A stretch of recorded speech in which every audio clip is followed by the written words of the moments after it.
Before we get stuck into today's report, I just thought I'd briefly go over what DOM actually is. It's a psychoactive chemical similar in nature to LSD, but with a longer duration, and it's best known for several well-publicised, non-fatal overdoses in the late 1960s when it was sold under the name STP, Serenity, Tranquility and Peace. Its chemical name is 2,5-dimethoxy-4-methylamphetamine. It's a member of the DOX family of compounds, which are known for their high potency, long duration, and mixture of psychedelic and stimulant effects, which it produces by acting on serotonin receptors in the brain. The Glory and the Terror. A DOM and sleep deprivation trip report by Prometheus. Posted to earwid.org October 19th, 2019. I've never wanted to write an experience report before.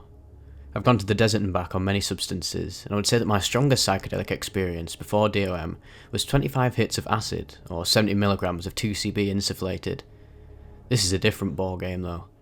I took 10 milligrams orally of DOM at a small festival in Northern California with 1,100 of my closest friends. I knew that I was going after a leviathan, and I wanted to be around all the people who loved me in case I had a psychotic break. Please also note that I've never had any psychotic issues on any substance ever. T plus 0 hours. No noticeable effects. T minus 1 hour. I'm beginning to feel a small amount of trepidation, a bit like my first acid trip.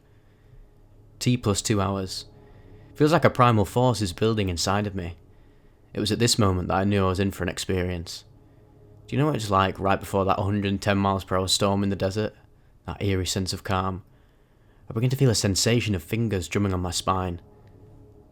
T plus 3 hours. Oh my god, what have I done? It feels like 1,000 rhinos crashing headfirst into one another at my feet. The visuals are far harder than the hardest trip I've ever had, and the journey hasn't even begun. It's like a roar that grows louder every second. I've never done anything as loud as this before. T plus 4 to 6 hours. At first it seems like all I have to worry about is things looking pretty and a bit of warmness in my chest. But as the trip goes on, I start to feel emotions, like a beam of light into my chest. It's so fascinating, like every emotion being poured into me like a faucet. Fear, love, happiness, anger, sadness, and most interestingly, bone-chilling terror. I've never feared anything in my life, and I don't believe I actually feared the sensations of this chemical, but I did shake for the rest of the trip. It's like what I imagine one might feel when being hunted. The DOM roars louder with each passing second. I can feel every cell in my brain firing as hard as any trip I've ever experienced, like they're frying on acid, but much harder. The trees in the woods begin to breathe. As I try to dance on the dance floor at this camp out full of friends, I am acutely aware that I am the loudest thing in the room, as if I were the sun and all of the hippies on acid were lesser stars 1,000 miles away. I burn so hot. Every person who tries to talk to me is overwhelmed by the intensity of my gaze, such that I try not to make eye contact while describing the effects of this chemical.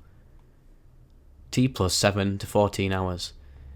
I've never experienced a drug that gets louder for 14 hours. It is surreal. I went to the bathroom in my room to get some water, and the droplets along the sink seem to be pulled upwards by a million tiny claws. I feel all of the emotions, like standing on the edge of awe while simultaneously being hunted by a pack of hyenas. I vomit, and I am certain that my girlfriend is outside of the room, slitting her wrists open and carving her heart out of her chest like an Aztec sacrifice.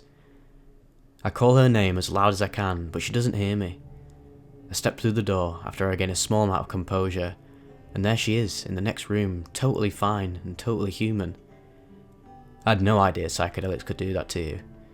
This realisation made me very happy, as it was yet another confirmation that hallucinations are not in fact real. I could feel 1,000 eyes bearing down on me, and I loved it. That feeling of fear is something I will savour forever. I begin to fall in and out of love with my girlfriend 1,000 times a second. It's so bizarre to measure romances in hertz. I can't even imagine how it must have felt for her at the time.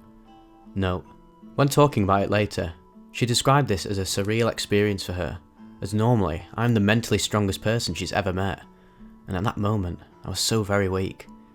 She found such an incredible change in my demeanour to be unnerving. In retrospect, I could have tried to warn her more beforehand, but realistically I had no idea what I was getting myself into. Again, orders of magnitude stronger than 25 hits of acid. We go for a walk in the woods, and I'm certain that another person would have lost their mind in that darkness. Every line, every shadow, looked like a monster reaching forth to consume me. I think the world could smell my fear. but I was laughing at how ludicrous that thought could be, while simultaneously shaking in terror. It was so cool. The visuals and the emotions begin to let up at hour 14. T plus 14 to 20 hours. I've made it through the woods of this trip relatively unscathed. Now the emotions are tolerable, like seeing a beautiful painting and a rattlesnake at the same time, instead of standing on the edge of a canyon while being hunted. The peak of this trip was like experiencing the totality of glory and terror at the same time. I spent most of these quieter hours describing the experience to a number of my friends, some of whom remarked their experiences on lower doses of other methylated 2C variants. I try to sleep, but I shake every so often, enough that I feel like I'm bothering my girlfriend, so I get back out of bed and walk around. I begin to disassemble the artworks I brought to this event, while still hallucinating as hard as any acid trip I've ever been on. At hour 20, the visuals begin to subside. The roar is like a dull moan now. T plus 21 to 25 hours. The effects of the drug are nearly gone now. Feels like the waning hours of a very calm acid trip. I made the mistake of taking it after having been up nearly 24 hours already, and I still don't feel tired at all. I ended up falling asleep at about T plus 30 hours, and I slept without dreams. Overall, I would describe this drug as the closest thing that I've had to a primary religious experience. I would not recommend this chemical to anyone who had not taken acid at least 100 times, and I would not recommend it to anyone who is well acquainted with fear. It is the first sinister psychedelic I have ever taken, and I will never forget it.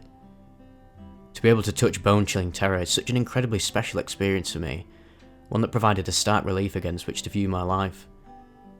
I had so many revelations, so many lessons learnt. I realised that all I fear in life is losing the people I love, and that I have so much work to do in this land. I want to build so many things, and I'm excited to be more thoughtful in my choices in this life. This chemical is a special thing, and should not be taken lightly. I saw myself in ways I hadn't before, and after this experience, I felt like I'd slain a dragon.